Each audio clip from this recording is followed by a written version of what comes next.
Ya, bismillahirrahmanirrahim. Assalamualaikum warahmatullahi wabarakatuh. Perkenalkan, nama saya Muhammad Arikoto Sombri dari Prodi Akuntansi.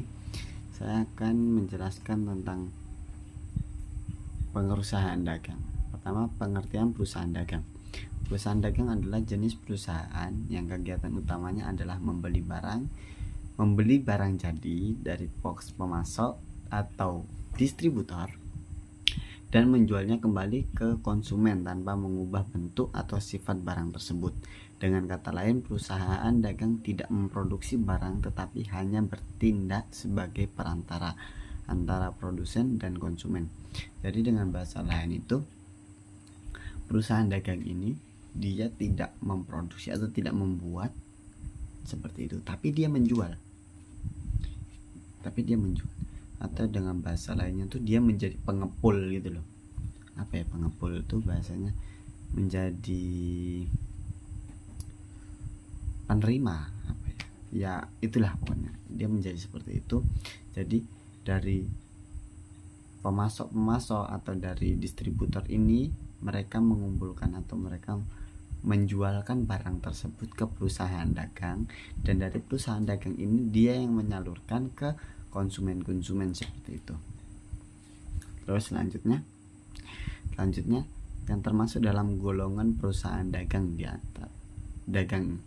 antara lain, pertama distributor, perusahaan kecil, perusahaan furniture, perusahaan dagang kecil seperti pengecer, kios seperti itu.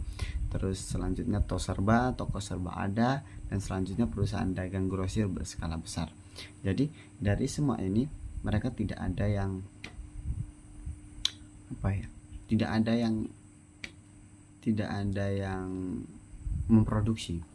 Seperti ini distributor dia hanya menyalurkan seperti itu. Terus perusahaan dagang grosir seperti GC itu kan dia menjual seperti sembako dan lain-lain, itu kan dia tidak memproduksi, dia hanya mengambil dari pemasok terus dijual lagi sama dia. Terus selanjutnya jenis-jenis perusahaan dagang itu dibagi menjadi jenis-jenis perusahaan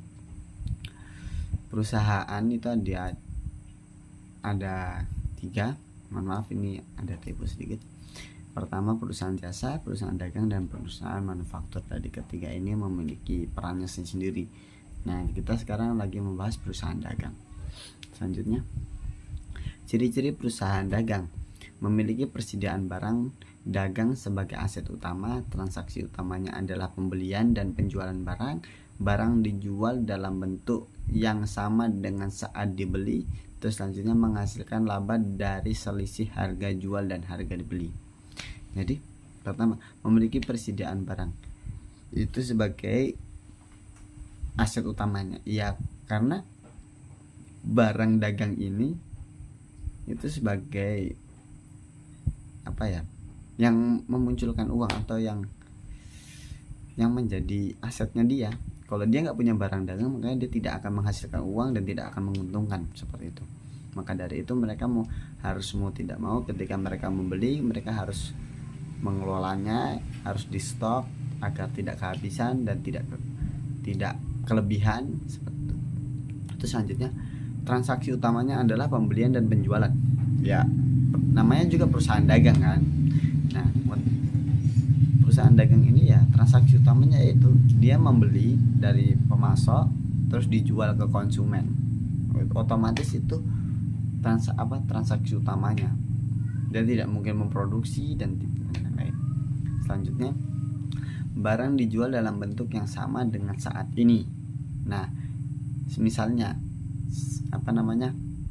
saya beli barang, misalnya saya toko mempunyai toko kecil seperti kios begitu. Saya beli dari grosir otomatis kan dia dari perusahaan jadi yang masuk ke dia. Misalnya dia membeli Indomie satu kardus itu dia beli terus di stok di grosir saya beli lagi dalam bentuk satu kardus. Nah, habis itu saya jual lagi, tetapi saya jual meskipun saya jual eceran, tetapi dalamnya itu saya tidak rubah seperti itu, masih dengan bentuk yang sama dan wujudnya yang sama, cuman bedanya saya nggak jual secara kardusan, tapi saya menjual secara eceran bungkusan. Terus selanjutnya menghasilkan laba dari selisih harga jual dan harga beli. Nah ini, jadi bahasa lain dari perusahaan dagang itu mereka mengambil untungnya tuh dari bahasanya ongkos seperti itu. Jadi saya beli dari grosir misalnya, terus saya jual lagi. Saya beli dari grosir itu sekitar satu kardus Indomie ini harganya 400. Nah sampai ke saya jual ke konsumen itu bisa menjadi 420, 430. Kalau ecerannya misalnya mie dari grosir itu harganya 25.000, ke saya bisa menjual 2 ya 6.000. Jadi saya untung 500 perak seperti itu. Saya mengambil untungnya dari situ. Jadi ya bahasa lainnya seperti ongkos lah. Saya kan jadi perantara dari perusahaan ke grosir ke saya ke konsumen, seperti itu. Selanjutnya kegiatan utama perusahaan dagang. Ya, kegiatan utamanya pertama pembelian barang dagang, kedua penyimpanan barang, ketiga penjualan barang dagang, dan yang keempat pencatatan transaksi. Nah, pertama pembelian barang dagang ini.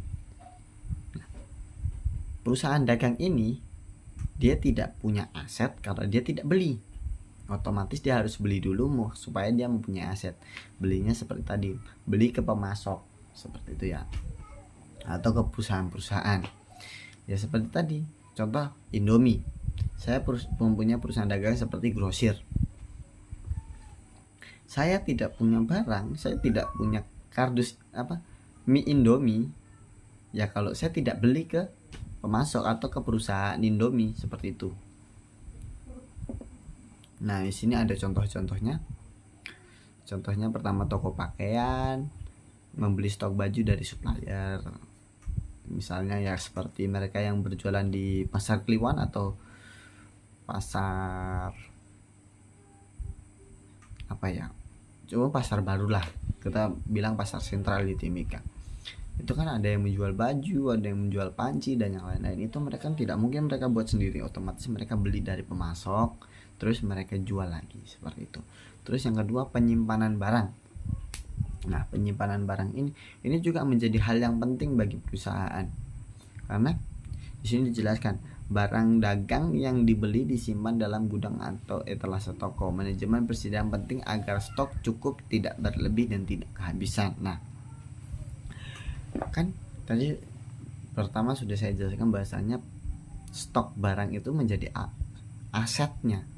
Kalau dia tidak punya stok, berarti kan dia tidak bisa menghasilkan uang, menghasilkan keuntungan.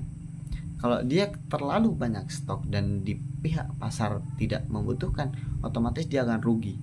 Nah, di sini dia harus manage penyimpanan barang atau stok barang ini semaksimal mungkin agar tidak berlebihan dan tidak kekurangan, agar stabil, seperti itu.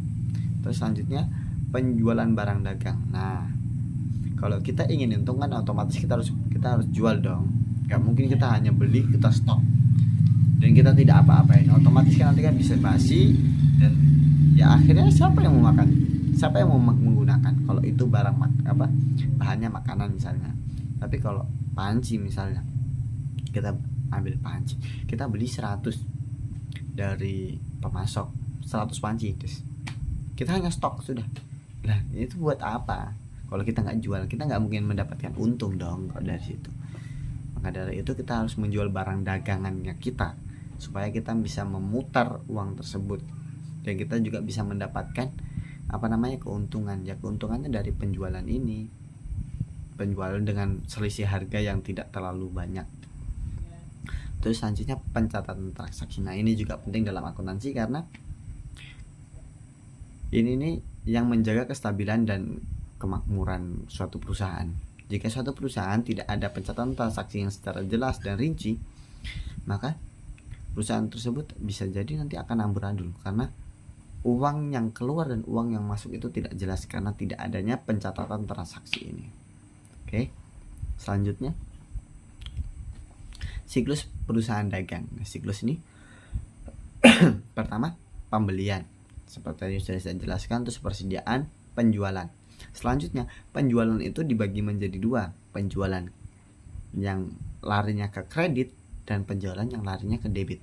Penjualan larinya ke debit itu siklusnya seperti ini. Dia menjual debit, kredit bisa menjadi apa? Utang. Utang, misalnya konsumen utang ke kita, konsumen utang ke kita, atau konsumen utang ke kita piutang, konsumen utang ke kita. Terus kita catat di kas. Kalau kita catat di kas dan akhirnya kita bayar. Dari pihak konsumen bayar ke kita. Nah, kalau kita mau beli ke pemasok tapi tidak cash, tidak secara langsung, otomatis kita punya utang sama pemasok seperti itu. Ini penjualan kredit. Karena nanti kan kembali lagi dari pembelian, persediaan, penjualan, habis penjualan balik lagi ke pencatatan, habis pencatatan balik lagi ke pembelian, seperti itu. Nah, kalau penjualan debit otomatis dia belinya cash. Lanjut. Maka di sini tidak ada utang maupun piutang. Tapi kalau di penjualan yang kredit itu ada piutang dan utang, seperti itu. Selanjutnya perbedaan antara perusahaan dagang dan perusahaan jasa. Nah, di sini dijelaskan perusahaan dagang memiliki akun yang mencakup pertama persediaan barang dagang, pendapatan penjualan, harga pokok penjualan, kas piutang dagang, aset tetap seperti gedung, kendaraan, kewajiban kendaraan. Terus selanjutnya kewajiban yang dimiliki termasuk hutang dagang, modal pemilik dan laba ditahan, seperti itu. Jadi kalau modal pemilik dan laba ditahan ini kan kayak mereka belum untung, dari pihak owner, dari pihak pemilik perusahaan ini belum untung, maka ditahan dulu untuk supaya bisa memutar uang tersebut, supaya bisa menghasilkan laba. Terus selanjutnya perusahaan jasa itu pertama mencakup pendapatan jasa, terus kedua beban gaji, ketiga beban operasional, aset yang dimiliki perusahaan jasa juga mencakup pertama kas dan piutang jasa, kewajiban yang ada mungkin termasuk hutang jasa atau hutang lain-lain, sementara ekuitas terdiri dari modal pemilik dan laba yang ditahan.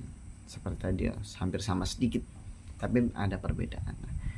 Kayak HPP itu kan, HPP ini di perusahaan jasa tidak adanya hanya di perusahaan dagang, seperti itu. Terus persediaan barang dagang itu kan juga di perusahaan jasa tidak ada. Selanjutnya ini cara penghitungannya. Maka pada perusahaan dagang terdapat perhitungan laba kotor dengan cara pertama, laba sama dengan penjualan bersih dikurang harga pokok penjualan. Terus selanjutnya laba rugi itu yang di atas tadi itu neraca ya. Selanjutnya laba rugi pada perusahaan dagang dihitung dengan cara laba kotor dikurangi beban operasional dikurangi beban operasi. Nah, sedangkan pada perusahaan jasa dihitung dengan cara pendapatan jasa dikurangi beban operasi seperti itu ya. Terus selanjutnya kesimpulan. Perusahaan dagang adalah usaha yang memiliki barang jadi untuk dijual kembali tanpa mengubah bentuknya. Kegiatan utamanya meliputi pembelian, penyimpanan, dan penjualan barang. Ciri khasnya adalah memiliki persediaan barang dan memperoleh laba dari selisih harga beli dan jual. Berbeda dengan perusahaan jasa, perusahaan dagang memiliki akun seperti HPP dan persediaan serta perhitungan laba melalui laba kotor tersebut. Oke. Dan selanjutnya, thank you. Mungkin cukup sekian dari saya. Jika ada salah dalam menjelaskan, ada salah dalam mengartikan atau memberikan informasi, saya minta maaf karena di sini saya masih tahap belajar dan saya di sini untuk memenuhi tugas mata kuliah pengantar akuntansi 2. Oke, cukup sekian. Wassalamualaikum warahmatullahi wabarakatuh. Selamat malam.